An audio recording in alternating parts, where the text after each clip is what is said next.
Lucas capítulo 8, versículo 22. Os que acharam fazem aquele barulho de adoração. Aleluia! Escrito está, verso 22. Certo dia, Jesus entrou num barco com seus discípulos e disse-lhes: vamos para a outra margem do lago. E partiram. E quando navegavam, ele adormeceu. E caiu um vendaval sobre o lago, e o barco foi se enchendo de água, ao ponto de estarem em perigo. E aproximando-se dele, despertaram-no, dizendo: mestre, mestre, vamos morrer. E ele, levantando-se, repreendeu o vento e a fúria do mar, e estes cessaram, e veio a calmaria. E veio a Calmaria. calmaria. Olha para cá, irmãos. Glória a Deus. Só se entende a proporção deste vendaval, só se entende o motivo pelo qual esse vendaval se levanta, quando nós entendemos qual é o destino que Jesus traçou, aonde Jesus quer chegar.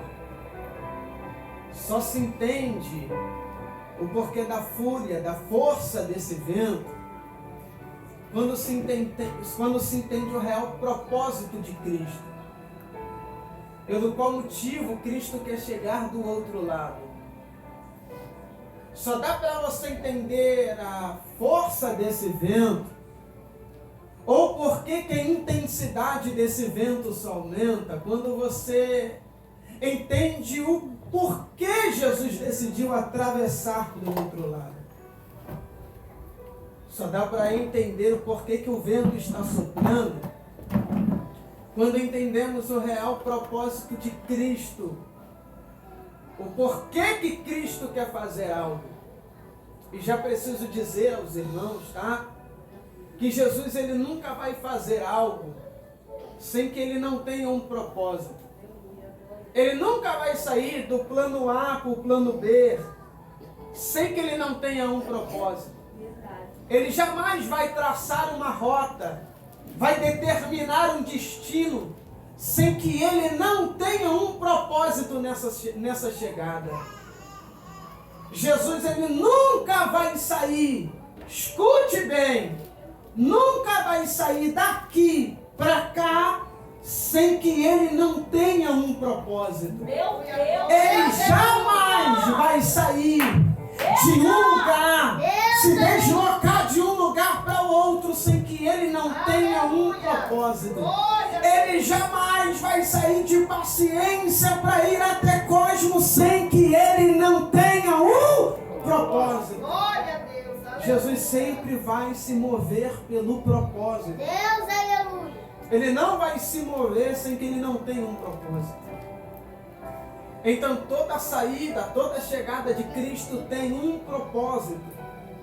Então nós vamos entender que o vento, a tempestade, o vendaval, é porque Cristo traçou um propósito na vida de alguém.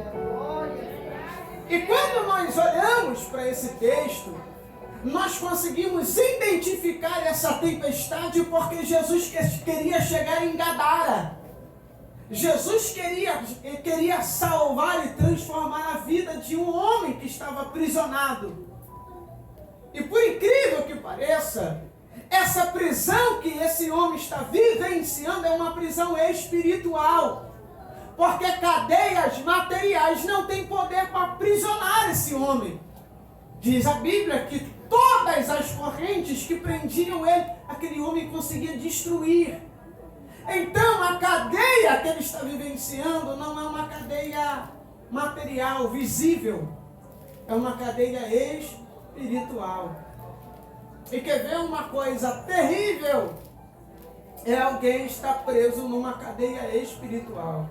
Porque quem vivencia uma cadeia espiritual, quem está aprisionado em uma cadeia espiritual, hoje está bem, amanhã está ruim. Hoje ele quer, amanhã ele não quer mais. Hoje ele está cheio de vontade, amanhã já não tem mais vontade para nada. Por quê?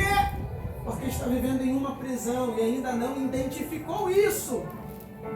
Hoje quer estar na obra, amanhã não quer estar mais. E essas é a metodologia que o diabo usa para tentar nos distanciar. E eu preciso aqui frisar algumas coisas, tá? Primeira coisa que o diabo tenta nos distanciar é da nossa família. A segunda coisa que o diabo tenta nos distanciar é dos nossos laços de amizade que nos traz para a realidade. Outra coisa que o diabo tenta nos distanciar é da casa de Deus onde há comunhão. E todas as vezes que nós começamos a nos distanciar destas coisas, ou ficamos distantes desses relacionamentos, é uma forma que nos lançamos a estas prisões espirituais. E é aqui que nós enxergamos e entendemos o motivo da tempestade, o motivo do vendaval, o motivo do vento contrário, o motivo de toda essa confusão. E aqui eu quero contextualizar, tá? Para os irmãos entenderem. Por esse motivo dá para se entender por que dessa guerra toda. Por que de tanto choro, de tanta luta, de tanta dificuldade. Aqui dá para entender o panorama da sua história, o porquê de tanta perseguição. O porquê de tanta coisa acontecer ao mesmo tempo ao ponto de você perder o controle das coisas. Aqui dá para entender. Porque Jesus tem um plano na vida de alguém através de você. Glória! Por isso que a tempestade só aumenta. Por isso que ao longo dos dias a força do vento ela vai aumentando. É porque Deus quer alcançar alguém através de você. Glória a Deus. E aqui algumas lições nesse texto, tá? Algumas lições antes de eu construir o caminho do final. Aqui há algumas lições desse texto. Jesus escolheu um dia para fazer essa viagem. O texto não diz qual é o dia determinado, disse que é um certo dia. Então Jesus determinou um dia, e esse dia chegou. Então ele entra dentro do barco e os seus discípulos também entram com ele. E ao entrarem no barco, a direção é o outro lado. Chegar naquela Decápolis. Chegar em Gadara. Mesmo que aqui no versículo 22 ao versículo 25 não se diz o nome do destino, qual é o endereço, né? Os versículos subsequentes diz qual é a rota que Jesus está traçando. Ele quer chegar em Gadara. E no decorrer da viagem, tá? Quero aqui então apresentar a vocês a primeira lição. Quando Jesus decidiu traçar essa rota, não estava nublado. Quando Jesus decidiu lhe direcionar a algo, não estava escuro. Quando ele decidiu te escolher, não tinha indício de tempestade. Meu Deus, aleluia! Quando ele decidiu liberar aquela palavra sobre a tua vida, não tinha indício de chuva e tempestade. Deus, aleluia! Ai, meu Deus, me guarda. Glória a Deus! Quando ele decidiu lhe chamar, te vocacionar, te levantar, te direcionar a um certo propósito, não tinha indício de tempestade, não tinha. Me parece que era um dia limpo e tranquilo.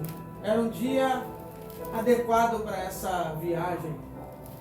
Era um dia determinado, um dia maravilhoso.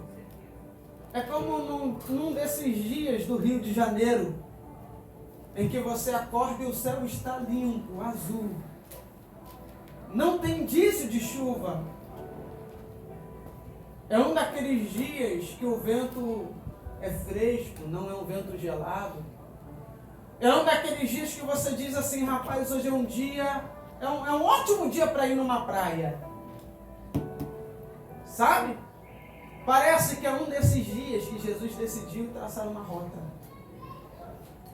Um desses dias que você imagina que nada vai dar errado. Nada vai dar errado. E acaba que justamente nesse dia, que parecia ser tão perfeito, que alguma coisa deu errado no meio do caminho.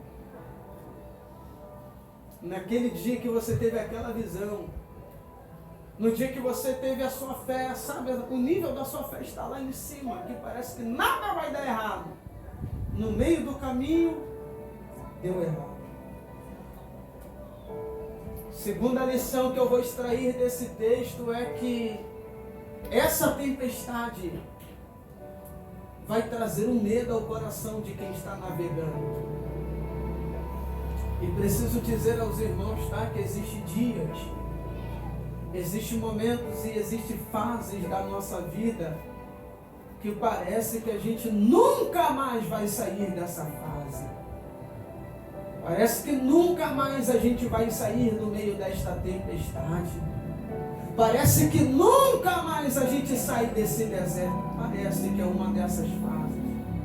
Ao ponto dos discípulos dizer, rapaz, o negócio está tão difícil que eu acho que a gente vai morrer, a gente não vai chegar do outro lado. Essa lição é um tanto quanto importante para a nossa vida, que aqui revela que não existe super crente. É justamente nesse texto que revela para nós o nível da nossa espiritualidade. É no dia que o vento sopra. É no dia que o vento está ao contrário.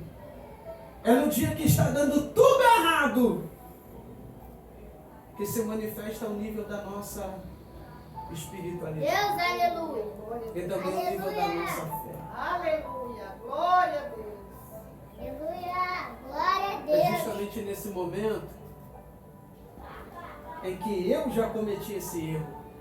Boa parte de pregadores também já cometeu esse erro por não se atentar a isso aqui. Olha o detalhe do texto. Olha o detalhe do texto. Versículo de número 24. Está escrito assim, e aproximaram-se. Qual é o erro grave que eu já cometi de achar que só foi Pedro que se aproximou? De achar que foi um único discípulo que desceu a polpa do barco. Em achar que uma única pessoa sentiu tanto medo ao ponto de descer para chamar Jesus. Esse cenário vai comover toda a tripulação, irmão. Ao ponto, eu não vou dizer que foram todos, tá? E nem quero afirmar, tá? Que foi apenas um. Mas pelo menos os íntimos. Aleluia. Aleluia. Deus, aleluia. Glória, glória, glória, glória. Pelo menos uma parte dos discípulos entendeu. Se a gente não levantar Jesus agora, Meu Deus amado. Aleluia. Aleluia. no meio dessa tempestade, eu quero imaginar, o texto me permite fazer essa alegoria, eu quero imaginar que pelo menos boa parte dos discípulos disse, a gente não se unir agora e descer e chamar Jesus, Glória. está tudo acabado. Maravilha. Se não nos reunirmos agora para clamar por Ele, está tudo perdido. Glória a verdade, Deus. Olha o que o texto está nos apresentando. E aproximaram-se dele e o despertaram-no. Olha que engraçado. Se fosse uma única pessoa, o texto estava dizendo assim, e ele se aproximou. E o despertou. Glória a Deus. Mas o texto está dizendo, e aproximaram-se e despertaram-no. O que o texto está apresentando aqui, no meio da tempestade houve uma união. Glória a Deus, aleluia! No meio dessa tempestade, um olhou para o outro e disse: se a gente não chamar por ele, Glória, glória, glória a Deus, aleluia! se a gente não deixar as nossas diferenças agora e não nos unirmos, acabou, já era. Meu Deus, aleluia! O que está acontecendo nesse texto é que me parece que alguém está olhando para o outro e está dizendo: se você não abandonar esse medo agora e não segurar na minha mão, já era. Esse barco vai quebrar, a gente vai naufragar, vai dar tudo errado. Então vamos fazer o seguinte, vamos chamar por ele. Meu Deus, aleluia! E eu acho que o problema de boa parte dos crentes é esse: esperar chegar às últimas consequências. Esperar estar tudo errado dentro de casa, esperar a casa cair, esperar o barco rachar, esperar todo mundo naufragar. Antes que o barco quebrasse, antes que ele se afogasse, antes que tudo desse errado, disseram: vamos chamar por ele, vamos clamar ele, vamos acordar ele. Acorda, Jesus!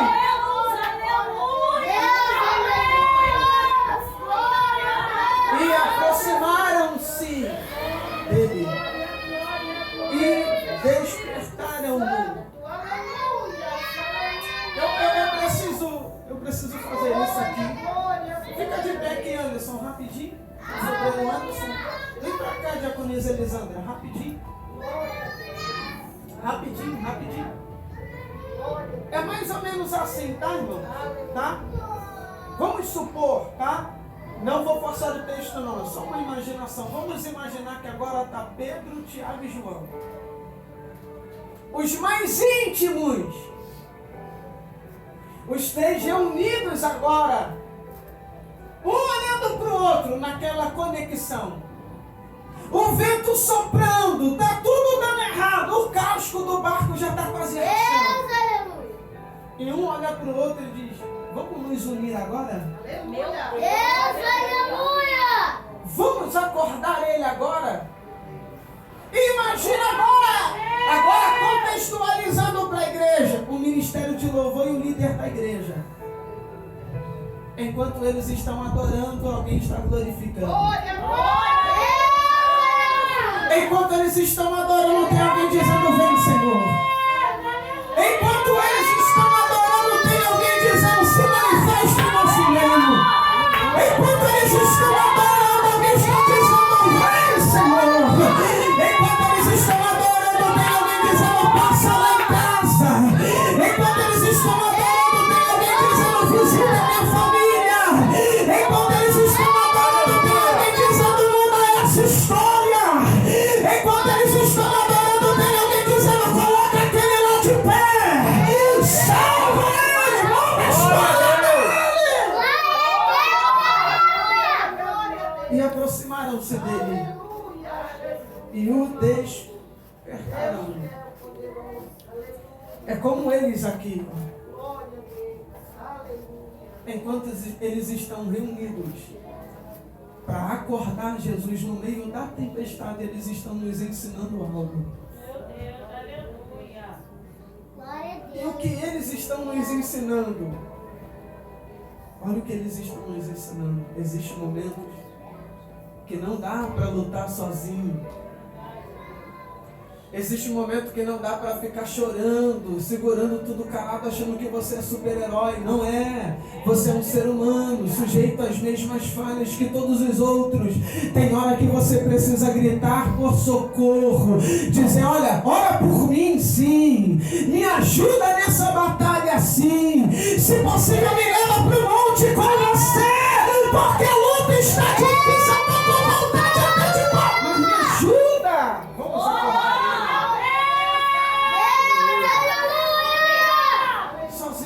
Vencer muitas guerras e muitas batalhas.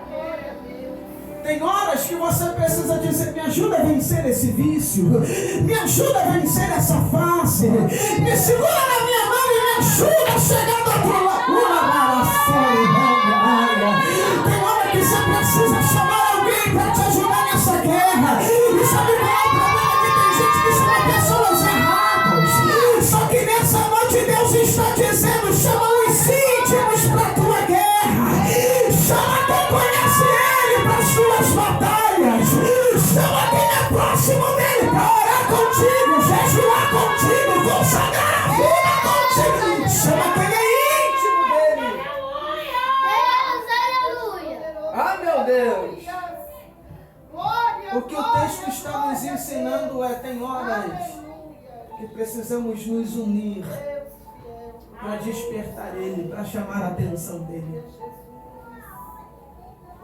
Pois não é porque estamos em um número expressivo que todos estarão na mesma ligação. Mas se pelo menos estiver como Pedro, Tiago e João, os íntimos, o que anda com ele, aonde ninguém anda com ele, aonde ele entra com os três, aonde nem todo mundo entra, ele acessa com Pedro, Tiago e João lugares que nem todos os discípulos entram. Jesus está dizendo íntimos. aleluia, aleluia. Íntimos. Glória, glória, glória. Imagina agora os íntimos. Porque eu acredito, tá, irmãos? Escute bem isso aqui e a gente vai extrair a quarta e última lição desse texto e a gente vai concluir e eu vou chegar aonde que eu quero. Aonde o Espírito Santo inflamou meu coração. A quarta e última lição para mim chegar lá. Imagina agora você que tem um amigo íntimo. Imagina agora você dormindo. Você dormindo.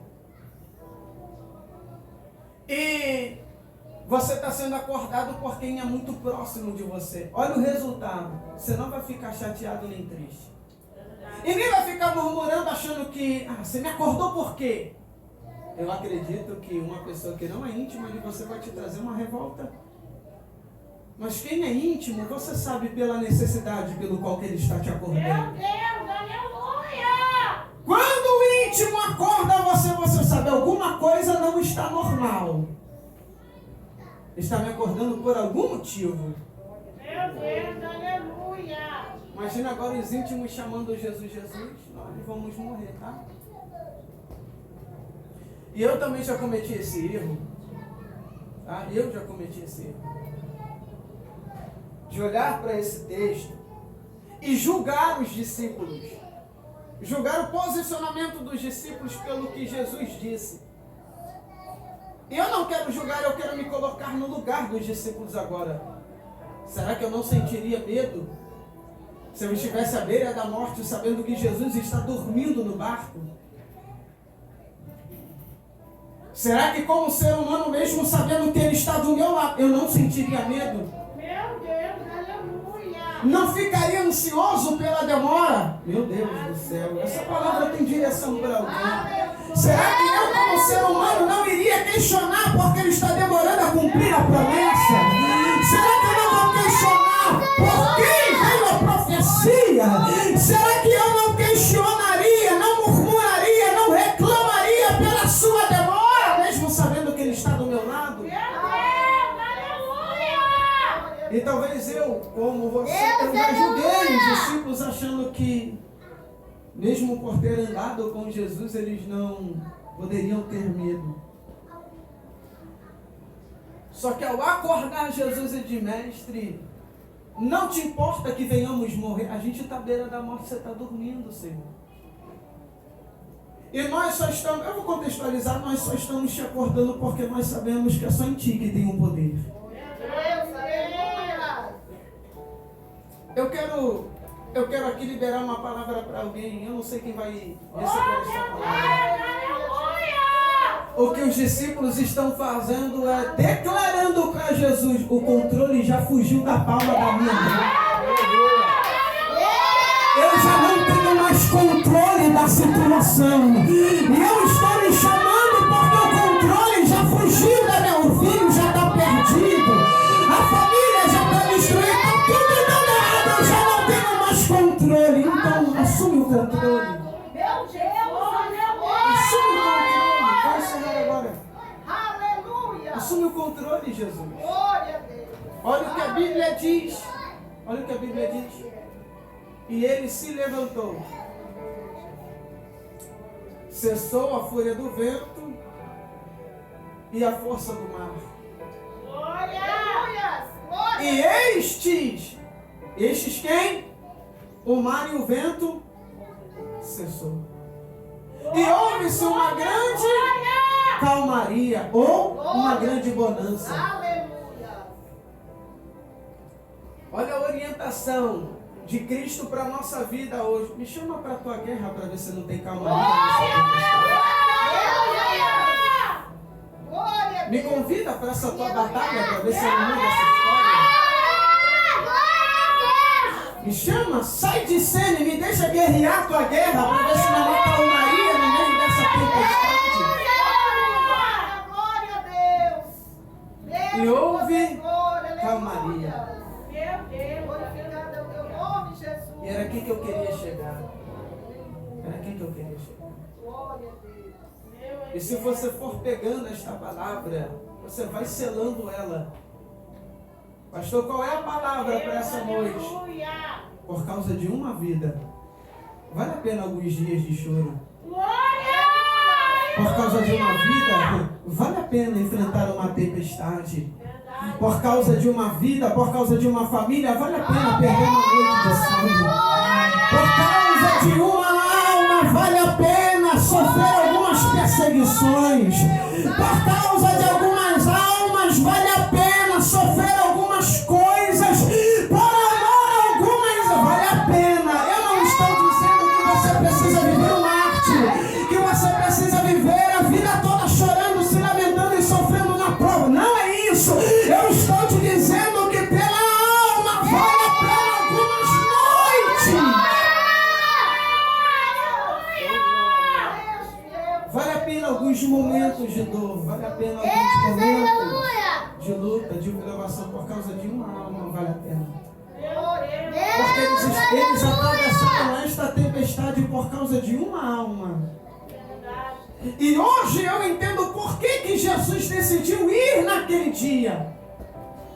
Porque naquele dia, se Jesus não chega, se naquele dia Jesus não acalma aquela tempestade que era por ordem sobrenatural, o diabo não queria que Jesus chegasse lá. Se Jesus não chega naquele dia, tinha uma família chorando o luto de um filho. Meu Deus, aleluia. Se Jesus não chega naquele dia, irmão, se os discípulos não enfrentam aquela tempestade, alguém estaria morto. Meu eterno, aleluia. Aleluia. Glória a Deus, aleluia. E eu quero agora mexer com a tua fé. Meu Senhor. Em lhe dizer, já parou para pensar se tudo isso que você está vivenciando, enfrentando, toda essa dificuldade, essa provação, essa luta não é por causa de uma alma? Meu Deus, Aleluia. glória, glória. Talvez não é essa tempestade toda por causa de uma vida que Jesus quer salvar e você conhece? Aleluia. Será que essas noites de choro, ou até mesmo de desânimo, não são as resistências do diabo porque Jesus quer salvar uma vida? Glória a Deus, aleluia. Essa angústia que aperta o seu peito, essa agonia que tem tomado conta do teu ser, essa dor que está te fazendo desanimar. Será que talvez tudo isso que você está vivenciando não é por causa de uma alma, uma vida? Aleluia.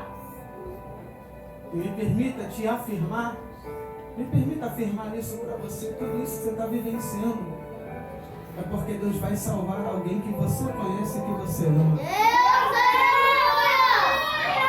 Porque o nosso Deus não é um Deus de obras incompletas.